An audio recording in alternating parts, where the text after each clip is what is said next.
Have you ever made a decision maybe um, which snack to grab or something bigger like a healthcare plan at work, and then later kind of wondered if you really chose it or if something else, I don't know, subtly guided your hand? Yeah, that feeling is pretty common, right? It really is. And it turns out we're all constantly influenced by how choices are presented to us, Hmm. often without even realizing it.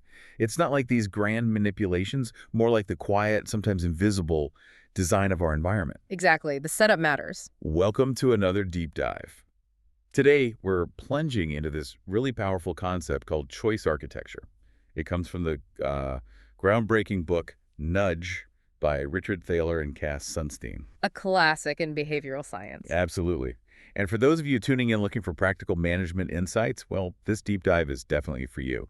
We're going to unpack who a choice architect actually is and why their role is so crucial, especially, for managers and decision makers. We'll get into that famous cafeteria experiment with Carolyn. Oh yeah, Carolyn's Cafeteria, definitely. What that teaches us about behavior. And we'll decode libertarian paternalism, Mm. which I know sounds like a total contradiction. It does sound odd at first, yeah. But it's maybe not what you think. We'll look at how tiny design choices impact us, everything from like where the bathroom is to how you pick your work benefits. And we'll touch on the difference between econs, these perfectly rational beings, and humans, which is, well, us. Right, us making mistakes. Yeah. And why we all sometimes need a nudge. We'll also clear up some common mix-ups about freedom and neutrality and look at real-world examples, companies, governments, all that. So the mission today is really to help you recognize these hidden hands shaping our options. Yeah, so you can navigate them better or maybe even become a conscious choice architect yourself. Sounds good. Where should we start? Okay, let's unpack this. Let's start with that foundational story from the book, the one about Carolyn. She's fictional, but really insightful. So picture Carolyn. She's the director of food services for a huge city school system, overseeing hundreds of schools, hundreds of thousands of kids eating every day. That's a massive job. Huge. And she's got a master's in nutrition.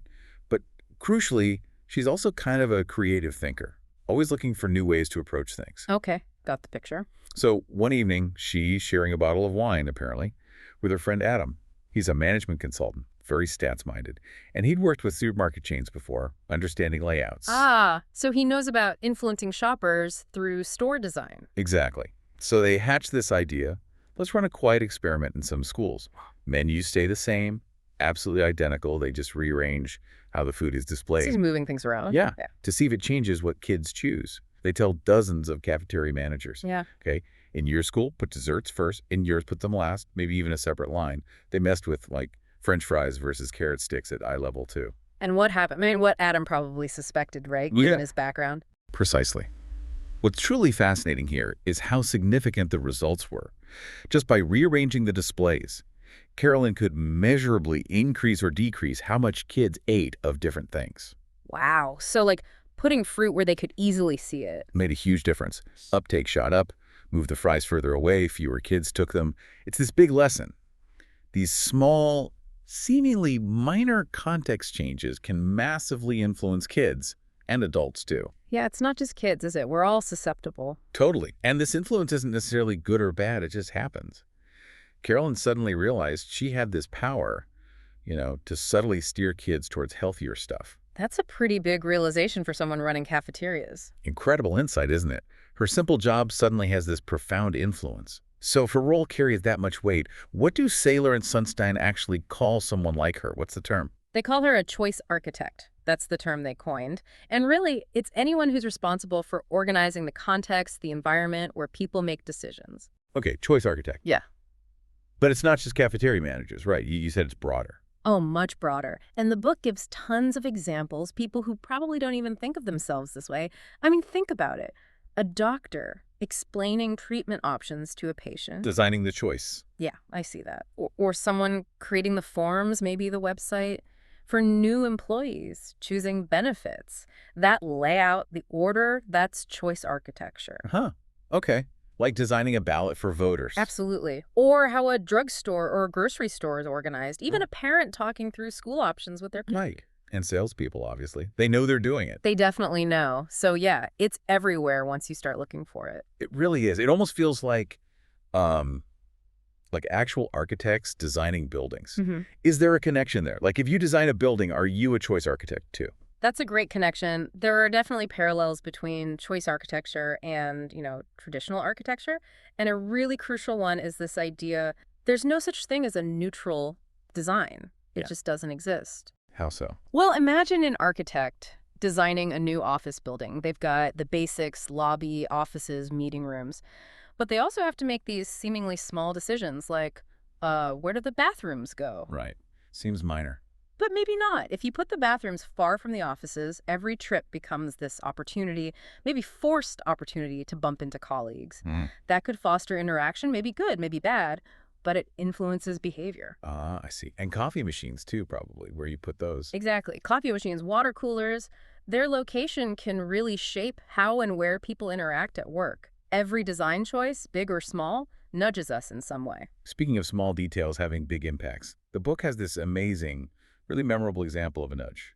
It involves men's toilets. Ah, yes. The Schiphol Airport example. That's the one, in Amsterdam. Yeah. So the authorities etched this tiny image of a black housefly into each urinal. A fly. Okay, why?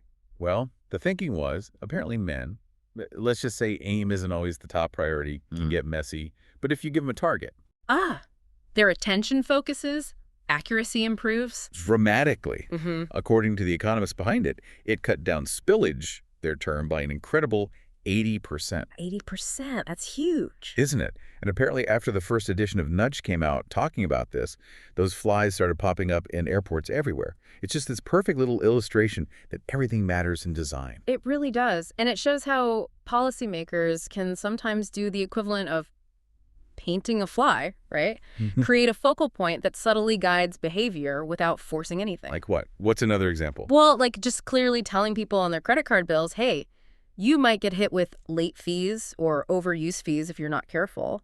Making it conspicuous focuses attention, changes behavior. Or remember during the pandemic, those lines painted on the sidewalk outside supermarkets, that effectively encouraged social distancing. It's the same principle.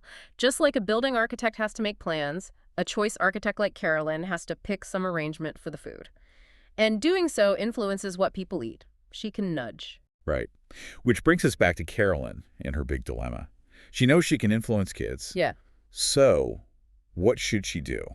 The book lays out some really tricky options she got. Yeah, it wasn't straightforward. No. Mm. Like, one idea was arrange the food randomly. Seems fair, maybe. Neutral. But does it make sense? Not really. Yeah. Like the book says, salad dressing should be near the salad, not the Jell-O. It's inefficient. Plus, if it's random, some schools might end up with less healthy layouts just by chance. Is that good neutrality? Probably not. What else? Well, try to figure out what kids would choose on their own without any influence. But her own experiment showed that's basically impossible, right? What they choose depends on the order. Yeah, exactly. So the idea of some true preference just kind of evaporates. It's a mirage. Okay, what were the other options? Well, the dodgy ones. Maximize sales to get kickbacks from suppliers. Obviously unethical. She wouldn't do that. Or just maximize profits for the school system. Which might mean pushing less healthy, higher margin food. Right, potentially compromising student health. So none of these feel right. And this really hammers home why that idea of neutrality is often impossible or maybe even undesirable in choice architecture. You can't not organize the food somehow. A decision has to be made. Yeah. And even forcing people to actively choose everything every single time, that's also a form of choice architecture. It's not always what people want. Think about, being in a fancy French restaurant with a giant cheese cart. Oh, yeah. Overwhelming. Right. Sometimes it's a relief to just ask the server, hey, what do you recommend? Rather than being forced to evaluate 200 kinds of cheese yourself. Active choosing isn't always the best path. Sometimes it just leads to paralysis or unhappiness. Okay, so if avoiding influence isn't really an option and pure neutrality is kind of a myth, how do you use this power responsibly? This leads us to that term you mentioned earlier, the one that sounds weird. Libertarian paternalism. Yeah, that one. It sounds like a total contradiction, maybe even a bit creepy or manipulative. Like libertarian means freedom, paternalism means telling people what to do. How does the book square that circle? That's the million-dollar question, and they tackle it directly. It does sound like an oxymoron, but let's break it down. The libertarian part is pretty straightforward. It insists that people should generally be free to do what they want, free to choose, especially if they aren't harming others. Okay, freedom of choice. Right. Crucially, they should always be free to opt out of any arrangement they don't like. So the policies should maintain or even increase freedom. When they say libertarian paternalism, they mean it's liberty preserving. They want to make it easy for people to go their own way if they want to. No forcing. Okay, so the freedom part is key. Okay. What about the paternalism bit? That's the part that usually raises eyebrows. Right. The paternalistic aspect is simply the claim that it's okay, it's legitimate, for choice architects, whether that's institutions or the government, to try and steer people's choices in directions that will make their lives, longer, healthier, better, improve their welfare as judged by themselves. As judged by themselves, that seems important. Very important. It's not about imposing the choice architect's goals on people. It's what they call a paternalism of means, not of ends. It's about helping people get to their own preferred destination more effectively, helping you achieve your goals, not telling you what those goals should be. Okay, helping people achieve their own goals. Yeah. So if libertarian paternalism is the big idea, the philosophy, what's the actual tool they use? You said nudge. How is that defined? How's it different from just telling someone what to do? Good question. The definition is key. A nudge is any aspect of the choice architecture, the way things are set up, that alters people's behavior in a predictable way without forbidding any options or significantly changing their economic incentives. Without forbidding options Yeah. or changing incentives much. Okay. And the really critical part, a nudge must be easy and cheap to avoid. So putting fruit at eye level in the cafeteria, that's a nudge. You're more likely to take it, but the cookies are still right there. Easy to grab instead. Right. But banning junk food. Definitely not a nudge. That's a mandate. It forbids an option. Nudges don't do that. Got it. So it's a gentle push, like you said, not a shove or a wall. Exactly. That's why they describe libertarian paternalism as a relatively weak, soft, and non-intrusive type of paternalism. Choices are never blocked or made significantly harder. If you want to smoke or eat tons of candy or not save for retirement, a libertarian paternalist won't force you otherwise. But they might make the healthier or more beneficial option the slightly easier one. Precisely. They'll try to nudge you in directions that make your life better, based on what most people generally want for themselves. Design the path of least resistance towards a good outcome, but keep all the other paths wide open. This whole idea seems to fundamentally challenge something a lot of people just assume is true, that we always make choices in our own best interest, or at least that we make better choices for ourselves than anyone else could. What does the book say about that assumption? It absolutely challenges that. That's where the distinction between econs and humans comes in. Econs, short for Homo economicus, are these mythical creatures from economics textbooks. Perfectly rational, amazing foresight, incredible willpower, like Albert Einstein meets Google meets Gandhi.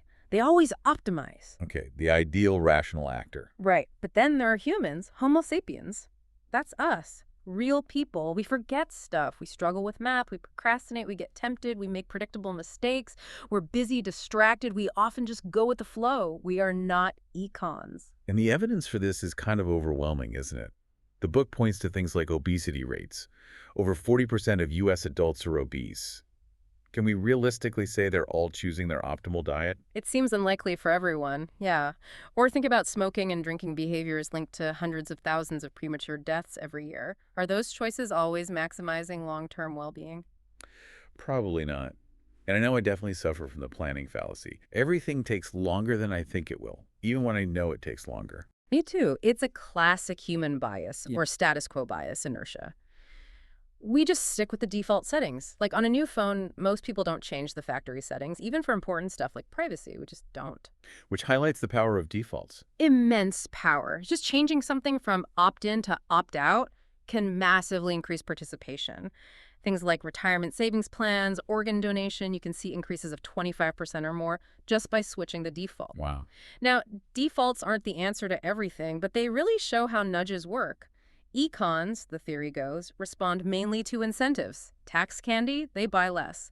But humans, we respond to incentives and nudges, and if we use both smartly, we can help people make better choices for themselves without taking away their freedom. Okay, that makes sense. What about common objections or misunderstandings? Does the book address those? It does. There are a couple big ones. First is the idea that it's somehow possible to avoid influencing people's choices altogether. That you could just be perfectly neutral. Right. But as we saw with Carolyn, that's usually impossible. Choice architecture is inevitable. Someone has to design the cafeteria layout, the website, the form. There's no such thing as a design-free environment. Even trying to be random is a design choice, and often not a very good one. And even unintentional things can nudge us, right? Absolutely. Like the example of employers paying biweekly. Maybe they don't intend it as a nudge, but because bills are usually monthly, those 2 months a year with 3 paychecks might lead people to save more, just accidentally. Influence is unavoidable. Okay, so neutrality is a myth. What's the other big misconception? That paternalism always involves coercion forcing people to do things. Right, that it's inherently anti-freedom. But as we've established, nudges don't coerce. Arranging the food differently doesn't force anyone onto a specific diet. Is using a GPS device that suggests a route an unacceptable intrusion on your freedom? No, of course not. You can ignore it. Exactly, you can ignore it. It's helping you achieve your goal, getting to your destination. When there's no coercion, when choices aren't blocked or heavily burdened, then this kind of soft paternalism, this nudging, is perfectly compatible with freedom. In fact, it can even enhance it by helping us overcome our own biases. This has so many practical applications. Let's talk about choice architecture in action, maybe in the workplace. Benefits enrollment seems like a prime example. Oh, absolutely. Employers offer health insurance, life insurance, retirement plans. And usually once a year, there's this open enrollment period where employees can change things online. Right, and lots of people don't. They're busy or forget or get overwhelmed. Exactly. So the default option for those who don't actively choose becomes incredibly important. Is the default the status quo, you keep what you had last year, or is it back to zero, everything resets, and you have to actively sign up again? Which default is better? Well, libertarian paternalists would say, think about what a well-informed employee would likely want. For something like heavily subsidized health insurance, most people want to keep it, so status quo makes sense there. Yeah.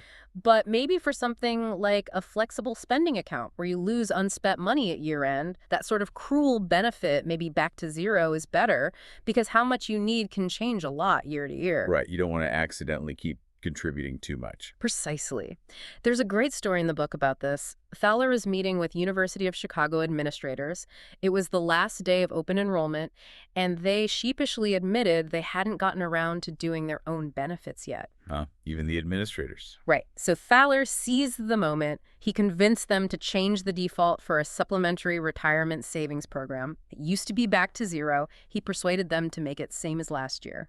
Leveraging that inertia. Exactly. He was confident that just making that small tweak to the default would mean many more employees would keep saving, leading to much more comfortable retirements down the line, simply because the easiest path was now the beneficial one. That's a fantastic example. It really boils down to some basic principles. Make things easy for people, send reminders, and try to minimize the downside if people do space out or fall prey to these biases. That's a great summary. Make it easy. And these ideas haven't just stayed in universities or books, right? They've gone global. Oh, absolutely. It's been remarkable. Nudging has really been embraced across the political spectrum, which is quite rare. The UK, under a conservative government, set up the world's first nudge unit, the Behavioral Insights Team. I remember that. And then in the US, a Democratic president, Obama, embraced it, directed agencies to use nudges, and created a similar unit now called the Office of Evaluation Sciences. So not a left or right thing. Not at all. Since then, governments all over the world, Australia, Germany, Canada, Finland, dozens of others have adopted these behavioral insights approaches. Plus, major international organizations, the World Bank, the UN, the EU Commission, the WHO, it's become a standard part of the toolkit for policymaking. Wow. That widespread acceptance across different political systems really shows the power and maybe the common sense behind it. It feels like a shift from just telling people what to do towards designing systems where it's easier for people to do what's generally good for them? It offers this kind of new path, as the book calls it, a basis for finding common ground, solving problems with maybe less coercion and more freedom, better governance, potentially. So bringing it all back home then, what's the big takeaway for our listeners? Well, I think it's understanding that choice architecture is everywhere, it's unavoidable, and it's powerful. And nudges, these small design features, can be incredibly effective precisely because they're gentle and easy to avoid. They work with our human nature, not against it. Exactly. And this raises a really important question, I think. Given that choice architecture is unavoidable and we know small details can have huge impacts, how can you listen? Maybe you're a manager designing a workflow, or a policymaker crafting a program, or just an individual trying to set yourself up for success. How can you consciously design for good. That's the challenge, isn't it? We'd encourage you to start noticing the defaults in your own life, in your workplace. Look at how choices are presented to you. How are you being nudged? And then think about it. Where could a simple, thoughtful nudge lead to better outcomes? Outcomes that align with your own goals and values. Something to really mull over.